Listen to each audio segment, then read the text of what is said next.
আসসালামু আলাইকুম সুপ্রিয় শিক্ষার্থী বন্ধুরা, ভয়েস এপিসোড 2তে তোমাদের স্বাগত। আজকে আমি আলোচনা করার চেষ্টা করব কিভাবে অ্যাক্টিভ ভয়েসকে প্যাসিভ ভয়েসে রূপান্তরিত করা যায়।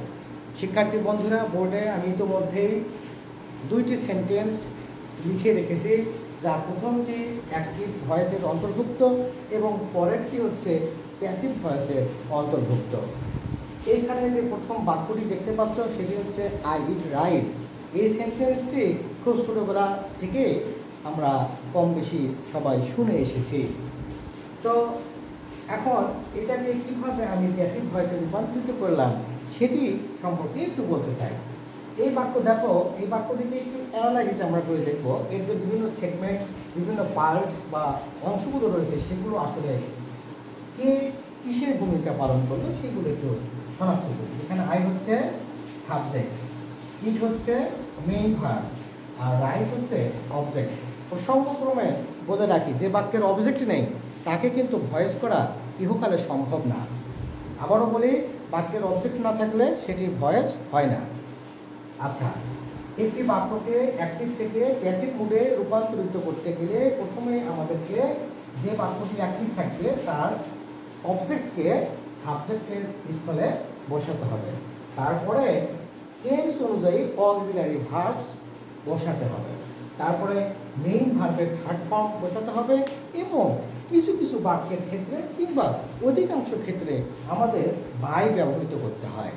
এবং তারপরে প্রদত্ত বাক্য অর্থাৎ অ্যাক্টিভ ভয়েসের যে সাবজেক্ট তার অবজেক্টিভ ফর্ম একদম শেষে বসাতে হয়। তাহলে আই ইট রাইসের প্যাসিভ হয়ে গেল rice is eaten by me. এখানে বলে রাখি সবচেয়ে বড় কথা, যেটি আমি এপিসোড 1-এ বলেছিলাম, যদি তোমরা টেন্স শনাক্ত করতে না পারো তাহলে ভয়েস করবার যাবতীয় নিয়ম জানা সত্ত্বেও তোমাদের পক্ষে কিন্তু ভয়েস চেঞ্জ করা সম্ভব হবে না। কারণ এই জায়গাতে গিয়ে অর্থাৎ প্যাসিভ ভয়েসের সাবজেক্টের পরে অক্সিলারি ভার্ব কিন্তু টেন্স অনুযায়ী বসে। তাহলে টেন্স শনাক্ত না করে গেলে কখনো কারোর পক্ষে এখানে অক্সিলারি ভার্ব একদম কারেক্টলি বসানো সম্ভব হবে না।